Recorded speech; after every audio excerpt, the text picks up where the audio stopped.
Today we're going to continue our discussion of paragraphs and what to look for in an effective paragraph.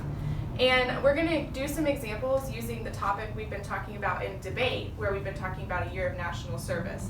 And today we're just going to focus on identifying parts of a paragraph, and later we'll turn that into a lesson on writing your own paragraphs so that you guys can write really effective paragraphs for your English classes and your debate elective and everything like that. So a reason that a writer would want to have an effective paragraph is, of course, to persuade someone of something because they want to teach them something or prove something to them. So we're going to go over quickly the parts of a paragraph. So first you have your topic sentence, which is the main idea that you're going to prove in that paragraph. Could I get someone to read this example of a topic sentence for us? Kenzie? It would be too expensive for the government to pay for everyone's year of national service. Good. So what are they trying to prove to the reader in that sentence? Does anyone have an idea?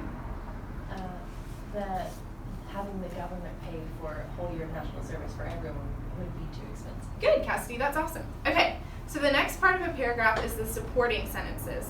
And the first part of that is quotes or evidence. And this is what you get from like research or articles to prove your main idea in your topic sentence. Could I have someone read this quote for me? Sierra? In the article, A Bad Idea, the author says, the cost of universal service would be prohibitive, $30,000 a person. Good. So that is a good example of a quote. It's something that you get from an expert in the topic to back up your own claim, okay? And then after that, you're going to have your summary and your analysis where you better explain that quote to put it in context for your reader so they know what you're trying to argue. Can I have someone read this example of analysis? Cassidy?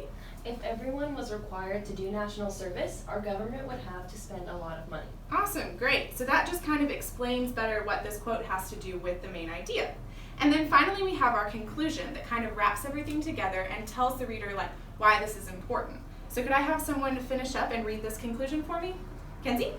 This money could be spent on other important initiatives like education or welfare. Great. So we can all see how this conclusion ties back to this topic sentence and tells the reader why it's important. Does anyone have any questions?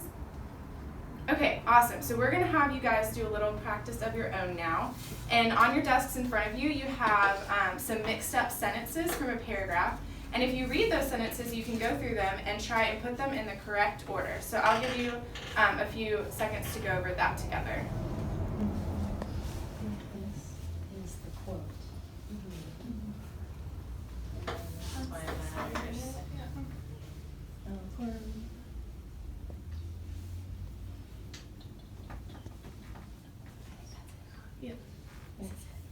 Oh, okay.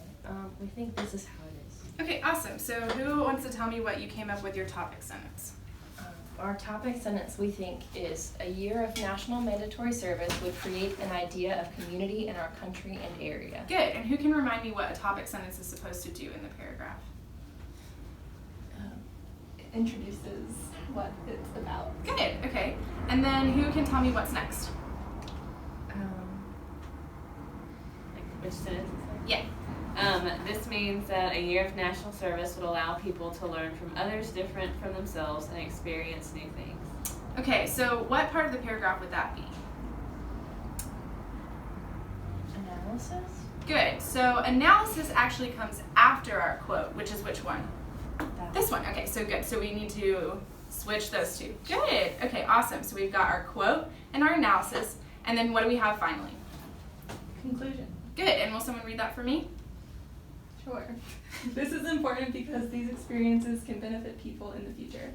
They can learn morality, work ethic, and other important career skills. So now we're going to do a fun little hand game to remember our lesson today. So raise your hand if you've ever played the game Concentration before. Okay, awesome. Okay, so it's going to go to the same tune and hand claps as that. So it's going to go topic sentence, main idea, supporting sentences, quotes and analysis, conclusion, wraps it up. Now you've got a paragraph. Okay, so Kenzie, I know you're really good at concentration. Do you want to come help me? Yeah. Okay, come on up. All right. Okay, you guys pay really good attention because we're all going to do it together after this. Okay. Topic sentence, main idea, supporting sentences, quotes and analysis, conclusion, wraps it up. Now you've got guys' turn. Let's do it. Okay. Okay, ready? Starts with topic sentence. Topic Topic sentence. sentence. Main idea.